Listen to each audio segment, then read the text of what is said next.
Welcome to When Not Yet Becomes Right Now, the podcast where we dive deep into the moments of transformation, the times when not yet shifts into right now and everything changes. I'm your host, Jen Ginty, and this podcast is all about those pivotal moments in our life journeys. You know the ones, when the hesitation fades, when we take that first step, even if it feels like a leap. It's in these moments that growth and healing begins. Each episode will explore stories of resilience, moments of clarity, and the sparks that ignite real change. From personal experiences to expert insights, we'll uncover how people navigate the complex journey we call life and come out stronger on the other side. Whether you're searching for that spark in your own life or just curious about how change unfolds for others, you're in the right place. We'll discuss the ups and downs, the breakthroughs and setbacks, and how to embrace the right now, even when it feels out of reach. Because sometimes the hardest part of the journey is realizing that the moment you've been waiting for has already arrived. So take a deep breath, settle in, and let's get started. Hello, and welcome to When Not Yet Becomes Right Now. This is my 50th episode. Reaching 50 episodes, it's a milestone for me, and I knew I didn't want this to just be a celebration. I wanted to use this episode to talk about something that matters deeply, especially to survivors like me. Today, I want to talk about the Epstein Files and the impact that it can have on people who have lived through sexual abuse and assault, especially children. Before I go any further, I want to say if this is too heavy for you, please take care of yourself. If you need to pause, or maybe you need to come back later, skip this episode for now because it's just too raw for you, please do. Please take care of yourself. But I wanted to talk about this because I think it's very important in our society right now that we continue to talk about this until we get what we need, which is for the files to be made public. So again, if this is something that triggers you or you've heard too much about it and you need a break, please take care of yourself. Come back when you feel as though this is something that you can listen to, a topic that you can listen to. And I'll tell you a little bit about myself. If this is one of your first episodes with me, let me reintroduce myself. So I am a survivor of childhood sexual abuse and other types of abuse. And I live with complex PTSD and major depressive disorder. I grew up in a house I had two older siblings and myself and my mother and father. And my father was my abuser. And he was a pretty vicious abuser. He put my siblings and I through things that children should never have happen to them, which includes a lot of physical abuse, sexual abuse, and emotional abuse. I received a lot of emotional abuse. My abuser pretty much told me every day that I was fat and ugly and no one would ever love me. He made sure that I felt small and that I didn't speak up for myself. When I was 14, my older sibling told a trusted adult about what was going on in our lives, in our family, in our house. And that's when a second upturn of my life happened. I think a lot of people think that when an abuser is taken from the home, that's it. Okay, the children are now protected. But there are other traumas that we go through. For me, it was the court system. The courts, they did want to put my abuser in prison. But what they decided was they wanted us to follow along with their narrative, which was unacceptable to us. My older siblings were able to talk about the abuse that they had had by my abuser, but I wasn't. I was pretty quiet about the abuse that happened to me. I was only 14 years old. It was so difficult to stand up and tell people what had happened to me, to my body, to my ability to trust. And the courts, they did not give me a reason to trust them. The DA, as I said, they wanted us to go by their narrative. And there were multiple counts against our abuser, including child rape, assault on a minor under 14, an assault on the minor above 14, many counts of this. But the DA just wanted a tidy package that they could wrap up and show the judge, and then that would be it. My abuser would go to prison. But it wasn't so easy for us that way. We felt like we were being silenced. And when I finally did get the courage to talk about my own personal abuse issues, what had happened to me, I wasn't believed. The DA thought that I was making it up because I wasn't getting enough attention.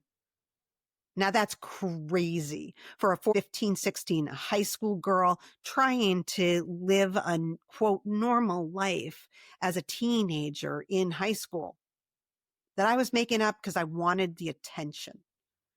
So she made me go in front of a grand jury, an audience, as you can imagine, to talk about explicit sexual details that happened to my body, to me, to this little girl, because the abuse ranged for a very long time throughout my childhood.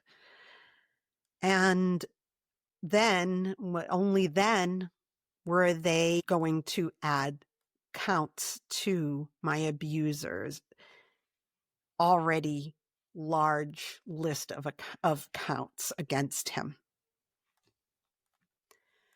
After 4 years of going through court, my abuser only received 4 years in prison. What a slap in the face. After all of those years of fighting to get him to where he deserves to be, he was set free 4 years later. And my abuser did go on to abuse other children. My abuser throughout his life has probably abused over a dozen children, I would say. And it weighed heavy on me that I couldn't put him away longer. It wasn't my choice. And it certainly wasn't, my job to put this man away. But after 4 years, they said he went through an offender program and he's fine. Let me tell you something. Offenders reoffend. They don't just stop what they're doing. They reoffend. They go on to harm other children. And that's something that, for the Epstein Files, really hits hard for me.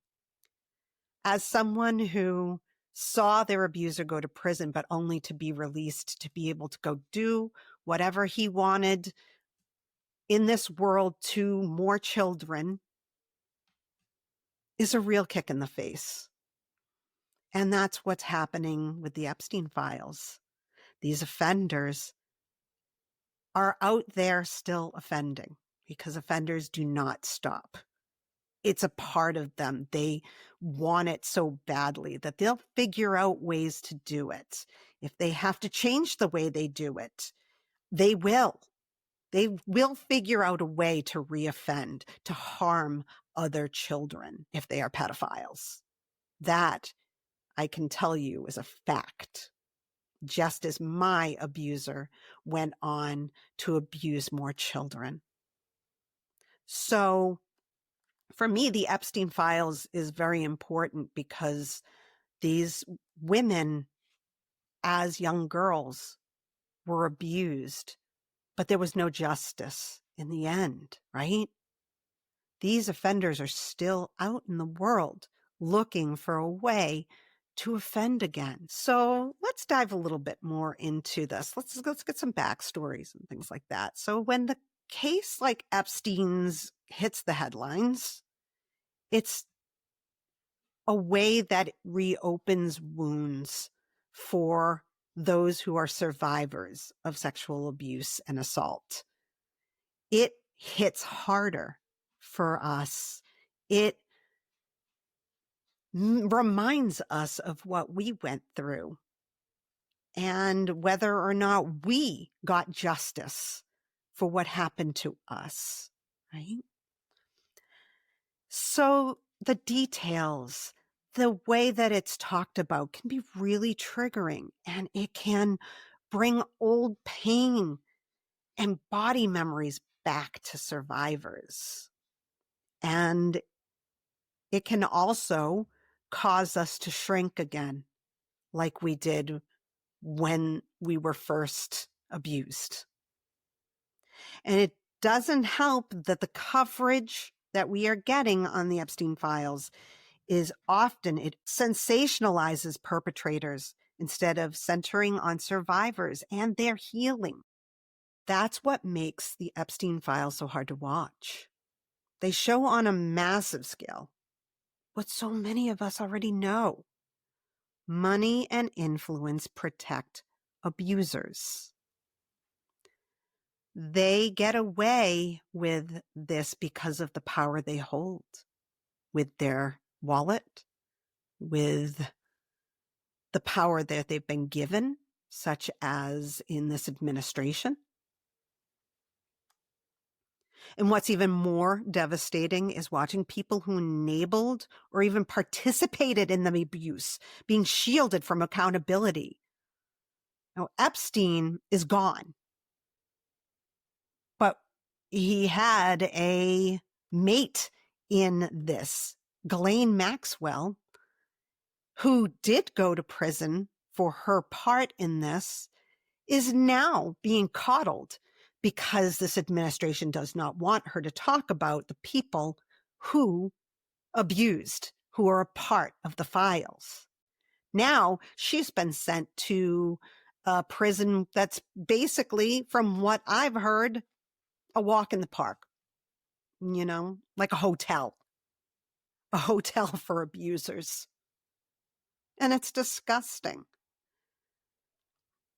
These women who were abused live every day with their trauma, their complex PTSD, and that sits in your body. It changes your body chemistry. It changes the neuron pathways in your brain so that you are in constant survival mode. So these women have been living their lives in constant survival mode. That's how I live. It's a part of us. It's a part of our brain. It's a part of our mind. We are hypervigilant, waiting for someone to harm us. We don't sleep well because of the hypervigilance, because we're waiting for someone to harm us. So when perpetrators are coddled, like Ghislaine Maxwell, and outright allowed to go free when they seriously harmed these girls, is just enraging to me. For survivors, it sends a painful message that power often matters more than truth, and that speaking out doesn't always lead to justice.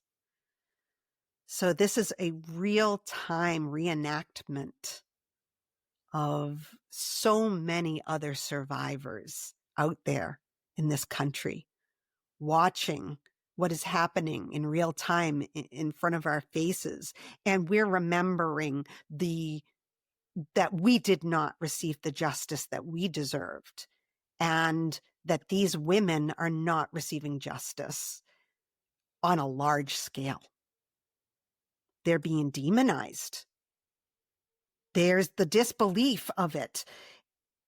It hurts survivors this public dismissal.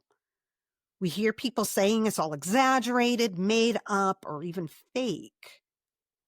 That disbelief is mirrored with so many of us because that's what we heard in our own personal struggles. I was questioned on my own abuse. It was minimized by the DA and the court system and pretty much ignored. And so many survivors go through the same thing that I went through, the same thing that these women are going through. And when the public treats survivors like this, we want to hide again. We feel that shame in our bodies that we did when we were originally threatened, originally abused. And we feel invisible because of that. Here's what I want survivors listening to know. You may not be able to control the media, the justice system, or the protection of these people. This administration is protecting these offenders.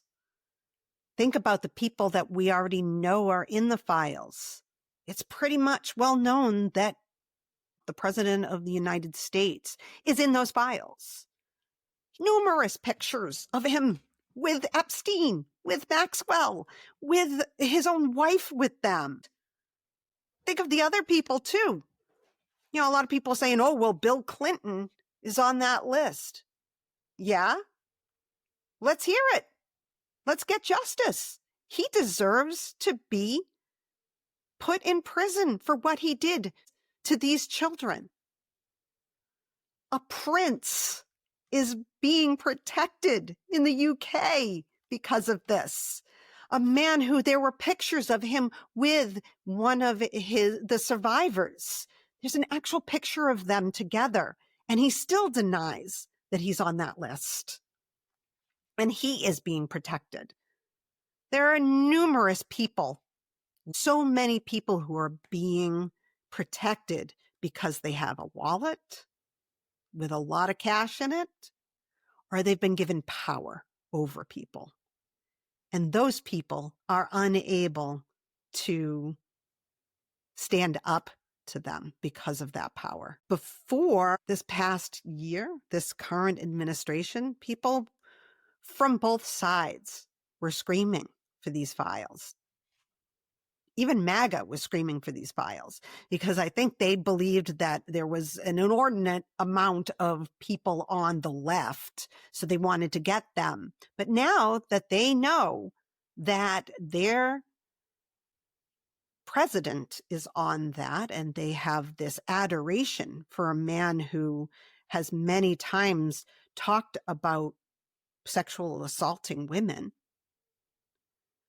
and has been convicted of sexually assaulting a woman. They now do not want these files out because if their leader is in them, they may not get the protections that he gives them.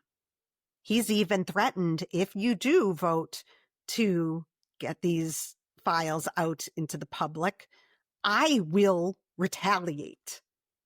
He said this. For the survivors, we can't control what is going on in the justice system, in this protection of these powerful people. But we can take back our own power by healing. Now, if you've listened to my show, you know that I say healing is never linear, first of all. Second of all, I've been on my healing journey for a while now. And when people ask me where I'm at with my healing journey, I say in the middle. 10 years from now, I'll most likely say I'm still in the middle of it because healing takes a long time, especially when you've lived like I have for 50 years with this trauma. My healing journey isn't going to be a short one, right? So how do we take back our power through through healing? Well, that might look like therapy, individual therapy, therapy groups for survivors. I can tell you that I've been in survivor groups. I've been in groups with people who have similar symptoms to me, who have complex PTSD, who have depression, who have anxiety. And when I was young, when I was first forced into therapy groups, I hated it. Absolutely hated it. Teenage girl, would she want to be in a group with other kids talking about trauma, talking about the things that have happened to us when we just want to be, quote, normal kids? At that point, I was smoking already. I'm Gen X. I was a smoker. All I really wanted to do was go outside and have a cigarette, honestly. Why would I want to talk about this with a bunch of other teen people, right? But now I absolutely love group therapy because I am in a group of others who have gone through the same thing that I have or have the same symptoms that I have. So it feels more like community. So if you are looking for a way to heal and take back your power as a survivor, see if group therapy might be in your wheelhouse. You might feel relief because you are surrounded by other survivors. Just as the Epstein survivors, they're like sisters in their trauma, in their survival. They're a community. They're there for each other. And sometimes we tend to want to pull away from society, from people, from having to talk about it with people. But give it a chance. Honestly, give it a chance because you may feel like you finally found your people. And I think that's really what's important. You can also go to survivor-led communities. They may not be group therapy, but they may be survivor communities that don't necessarily talk about the trauma because that's too much, but do grassroots efforts to get stronger laws for survivors and against the perpetrators, against the abusers. There are so many grassroots efforts in your state that you can work with to see justice come to children who are abused. And, you can also get into advocacy. Being an advocate and helping others through their trauma may feel really great to you in the end. If you haven't listened to my episode with Lisa Sugarman, I highly recommend that you go back and listen to that because Lisa is an advocate for people who are struggling, who are suicidal, who have suicidal ideation. And she works on phone banks for the Trevor Project and for NAMI. She is doing the good work. And we talk a lot about what it's like to be that kind of advocate. And it's not as scary as you think. I thought it was going to be really scary. So having her walk through what it's like and the things that you can do to help others was really helpful for me. And so I highly recommend going back and listening to Lisa Sugarman's episode and to listening to her podcast, The Survivors. So there's so many things that we can do to ground ourselves and to heal ourselves. And I also suggest staying away from social media, staying away from media right now, because I don't think that this country's media is out to help. I think they've been bought. I think that the papers that are bought by billionaires who are supporting our administration, they're not telling us the truth. So avoiding those types of media can be really helpful for you.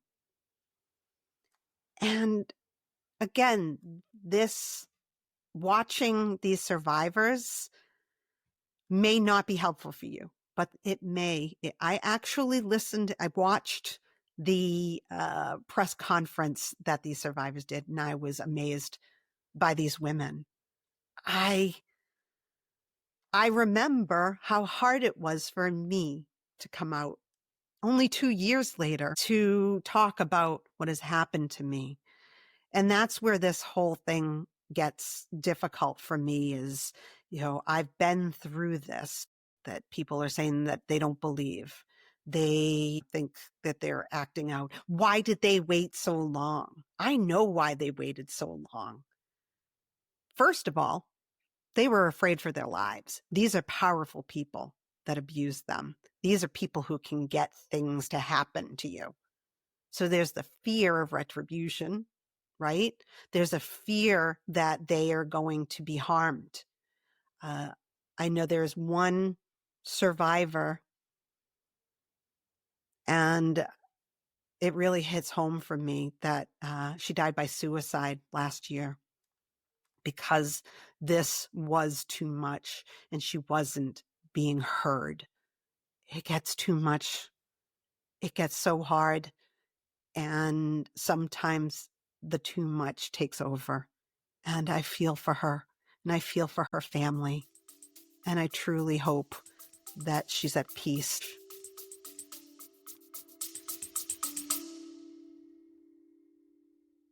Little one learning to navigate their big emotions? Meet My Moody Monster, the pull-apart buddy to help kids understand and manage their feelings.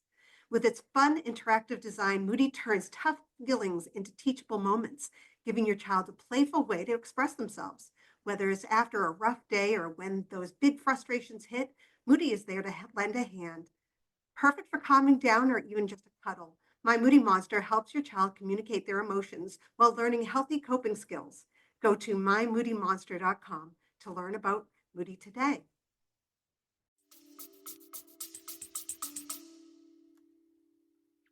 What matters to survivors is that our story matters and that our healing matters. And you don't have to carry this alone. Again, finding community, advocating can be such a help for these times that are very triggering, and the frustration that you may be feeling all over again for yourself, because it's so frustrating to see these people be protected, the power that they have. And it's enraging for me. I've been triggered into being completely enraged by this. Each time I see something like Donald Trump's birthday card to Epstein, that's not a woman's body that he drew. That is a child's body. That is a young girl's body. That enrages me. Because then this administration comes back, oh, no, no, no, that's not his signature, when it obviously is his signature. They can blast all they want that this is fake. All of this is fake. But the truth is that these people in power who are predators are getting away with it.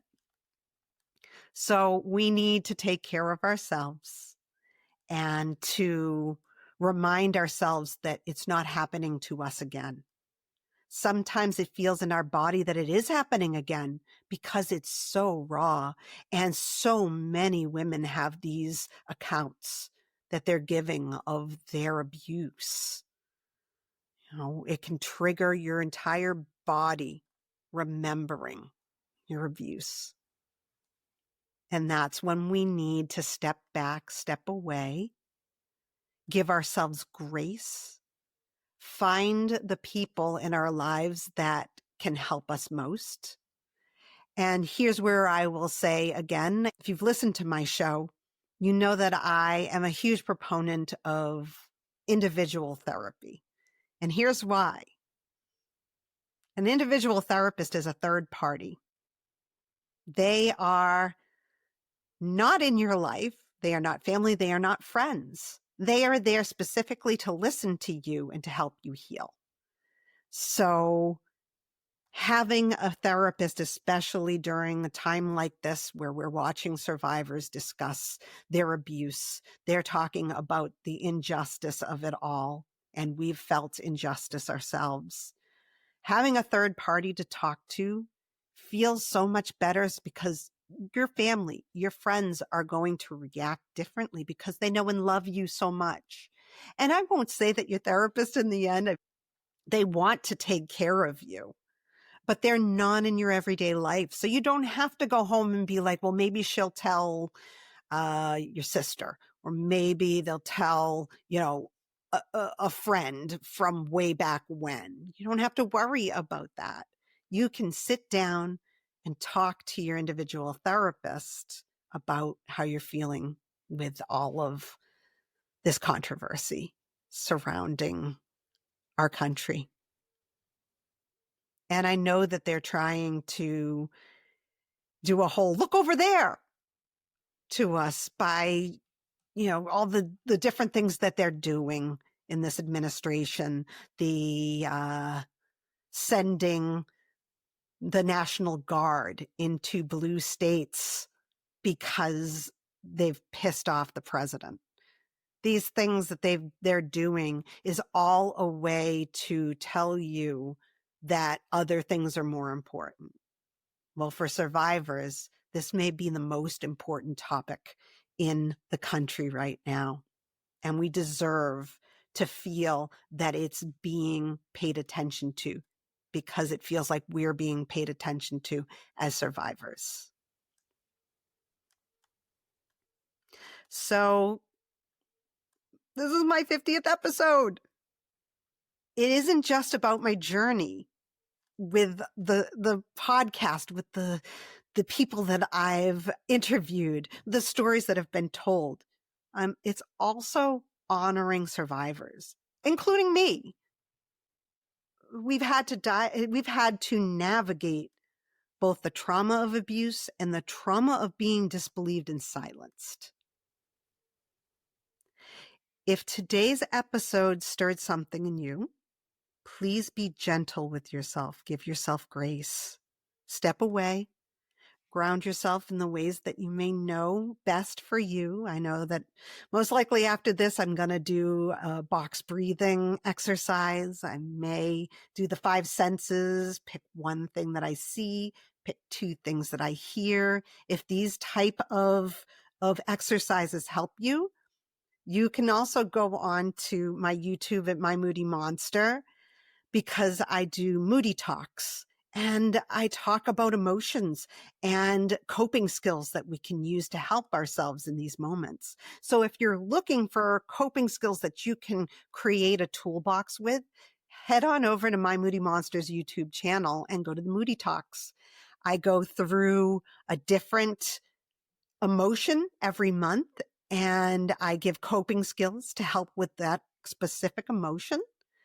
And it's been something that I've been working on for years, and I hope that it can help others as well. So if you do need some exercises, please go on over there. You'll find a ton of them. They're all based in DBT, which is a type of therapy that has helped me considerably as a survivor with complex PTSD.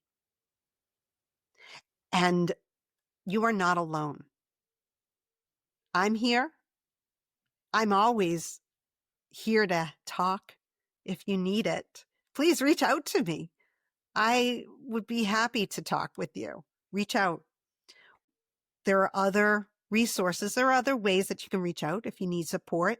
You can call or text the 988 Suicide and Crisis Lifeline, or contact RAIN at 800-656-HOPE.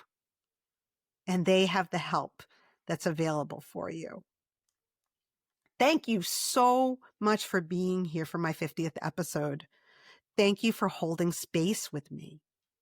I'm so grateful you're part of this community. And if this was one of your first episodes, I hope that this has given you a better understanding of what When Not Yet Becomes Right Now is all about. I'm here to tell stories and to have people tell stories so that others feel less alone in their life. And if that's you, there are so many different life journeys that my guests have talked about, and maybe it resonates with you. So take a look through the first 49 of my episodes and let me know what you think.